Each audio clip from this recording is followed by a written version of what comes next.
يا أيها الذين آمنوا اتقوا الله وكونوا مع الصادقين.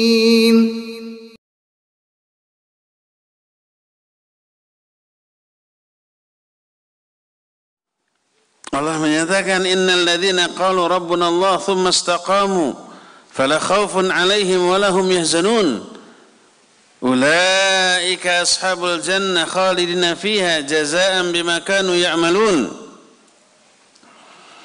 Sesungguhnya orang-orang yang berkata Rabb kami adalah Allah kemudian istiqamah, tidak ada ketakutan atas mereka, mereka juga tidak akan berduka cita, merekalah orang-orang yang akan menghuni surga. Mereka kekal di dalamnya sebagai balasan atas amal yang mereka lakukan. Salah satu di antara penyebab mereka tidak akan khawatir adanya malaikat yang turun menenteramkan mereka dengan bisikan yang menenangkan. Sebagaimana di dalam ayat lain dalam surah Fussilat, innal ladzina qalu rabbuna Allah tsumma istaqamu tatanazzalu 'alaihimul malaikah alla takhafu wa la tahzanu wa abshiru bil jannati allati kuntum tu'adun nahnu awliya'ukum fil hayatid dunya fil akhirah. Orang-orang yang berkata Rabb kami Allah lalu istiqamah di atas hal itu, malaikat akan turun membisikkan kepada mereka, jangan takut, jangan sedih, tapi berbahagialah dengan surga yang Allah telah janjikan untukmu. Kapan malaikat ini berbisik seperti itu?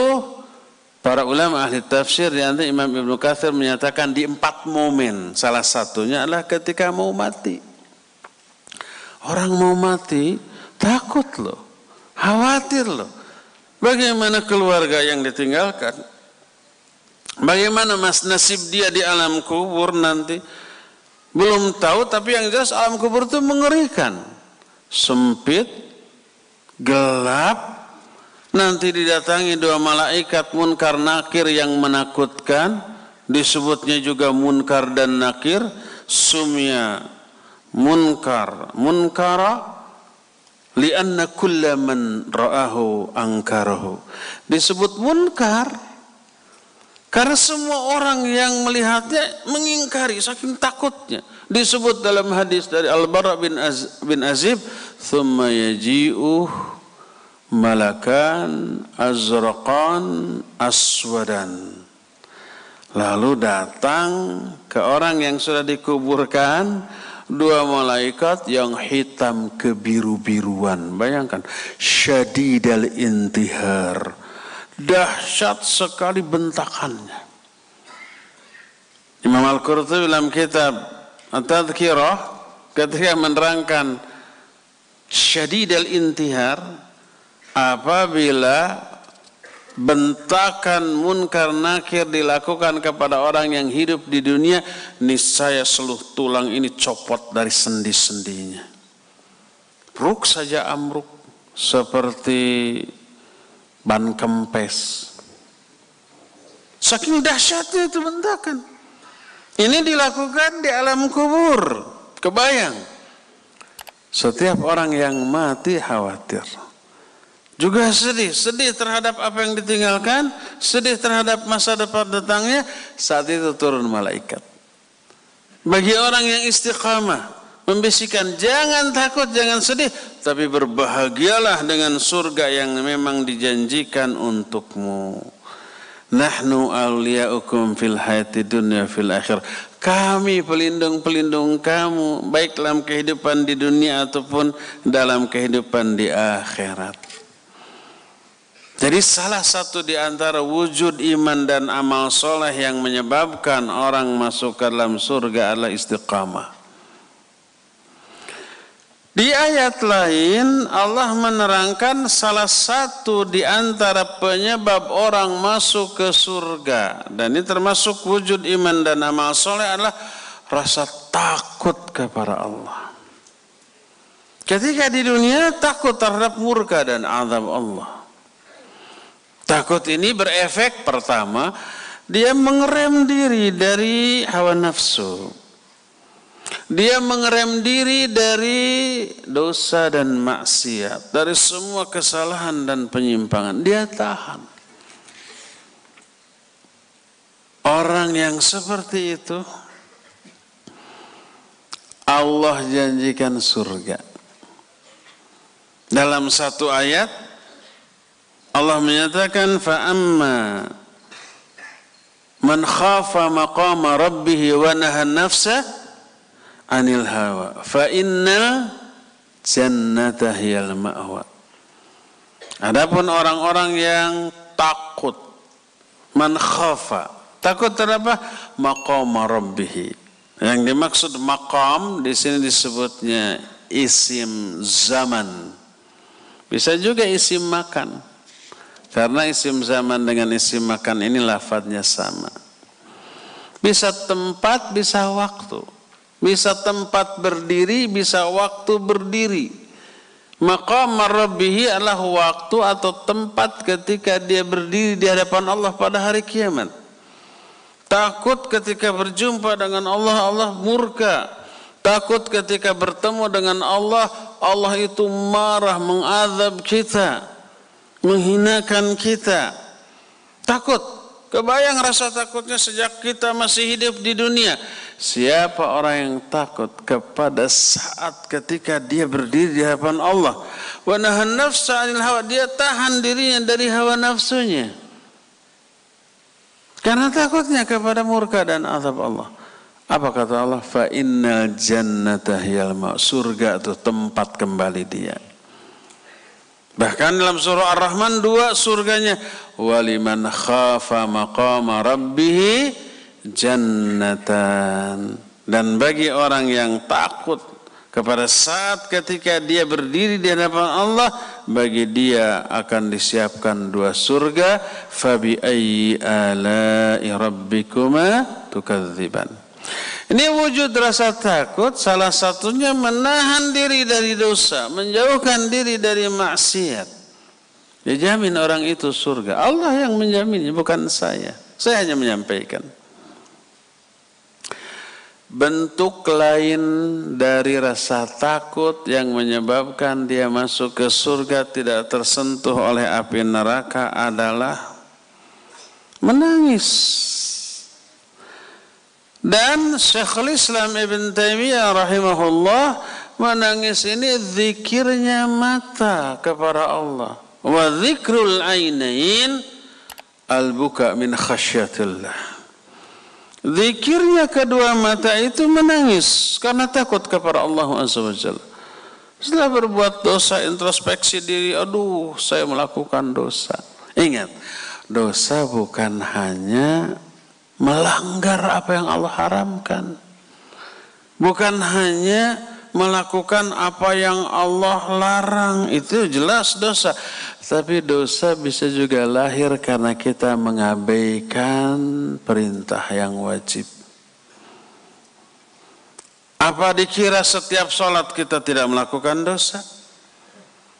Setiap sholat kita melakukan dosa loh. Karena banyak kewajiban yang tidak kita tunaikan di dalam sholat. Jelas ikhlas wajib. Mutaba'ah wajib. Apa mutaba'ah teh? Mengikuti sunnah Nabi SAW dalam setiap gerakan dan bacaan sholat itu wajib. Kalau tidak diancam dengan neraka, dengan azab. Termasuk khusyuk itu wajib loh. Kewajiban khusyuk karena adanya ayat yang mengancam azab orang yang tidak khusyuk. Fawailul lil musallin alladzina hum an salatihim sahun. Nah, di dalam salat pasti enggak kita khusyuk? Pasti. Khusyuk 1%. 99-nya melamun. Ada yang begitu? Ada. Ada nggak orang yang menjadikan sholat sebagai sarana untuk mengevaluasi kerja masa lalu dan menyusun program kerja di masa yang akan datang? Ada? Aduh, banyak. Si bapak ini enggak. Bagus, Pak. Bagus kalau memang tidak begitu. Tapi Allahu Akbar, habis sholat lapar nih. Mikir restoran mana, makanan apa, mending seblak, mending bakso, gitu ya. Bakso yang enak di mana? Allahu Akbar. Mending kupat tahu. Dan seterusnya. Apa dikira itu tidak dosa? Dosa, terancam azab. Kita pernah membahas sebuah kitab susunan Sa'id bin Wahab Al-Qahtani, judulnya Al-Khusyu' fis Shalah. Khusyuk di dalam salat. Salah satu yang dibahas adalah hukum khusyuk. Hukum khusyuk, sepakat para ulama, wajib. Siapa yang tidak khusyuk, dosa. Loh, kalau begitu setiap salat kita dosa. Iya. Makanya tak heran apabila seusai salat Nabi SAW mencontohkan yang pertama kita lakukan seusai salam apa? Istighfar, astagfirullah, astagfirullah, astagfirullah. Bukan alhamdulillah loh. Kalau ada yang bertanya, kok istighfar kayak yang udah bikin dosa aja? Kita sudah bikin dosa dalam sholat. Dosa apa? Salah satu yang pasti mah kurang khusyuk, ya enggak?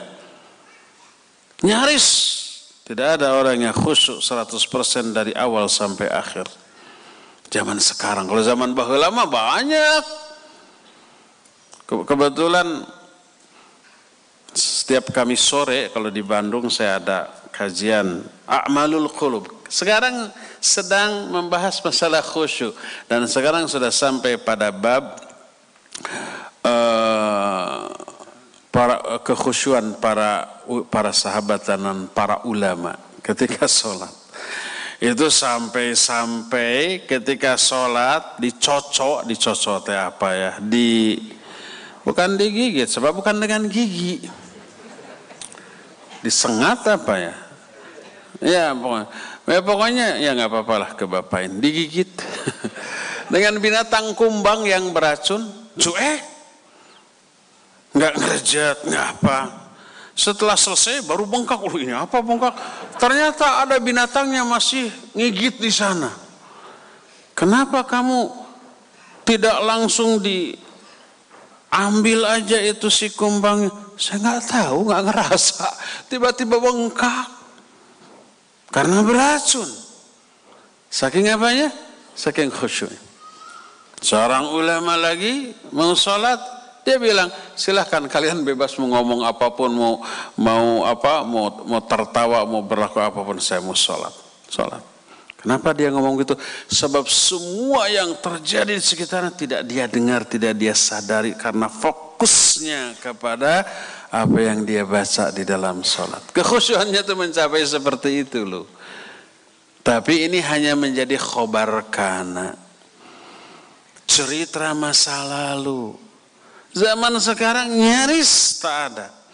Dari 1 miliar belum tentu ada.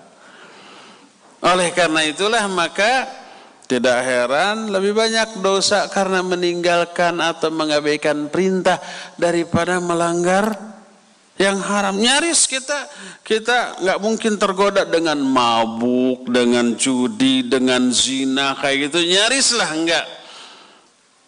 Paling kita tergodanya dengan gibah, dengan dusta ya. Dan yang lebih lagi dosa itu lahir dari ibadah yang wajib. Dalam bentuk kelalaian di dalam melakukan perkara yang wajib tersebut. Makanya hampir setiap ibadah pasti diakhiri oleh istighfar. Meminta ampunan kepada Allah Subhanahu wa Ta'ala karena banyaknya kekurangan dari hak-hak yang harus kita tunaikan, hak Allah yang harus kita tunaikan di dalam ibadah tapi tidak tertunaikan atau ala kadarnya atau kurang. Maka lahirlah dosa dari hal tersebut. Nah, takut orang-orang zaman dahulu ibadahnya itu ditolak karena kekurangan dari kualitasnya. Lalu dia menangis. Karena apa? Karena takut diazab. Kata Rasul sallallahu alaihi wasallam, la yalijun nar man baka min khasyatillah. Tidak akan masuk ke dalam neraka orang yang menangis karena takut kepada Allah akibat dosa dan kesalahannya. Oleh karena itu, rasa takut termasuk salah satu penyebab seseorang masuk ke dalam surga atas keterangan dari Allah Azza wa Jalla, baik dalam ayat ataupun melalui lisan Rasul sallallahu alaihi wasallam dalam hadis-hadisnya yang sahih.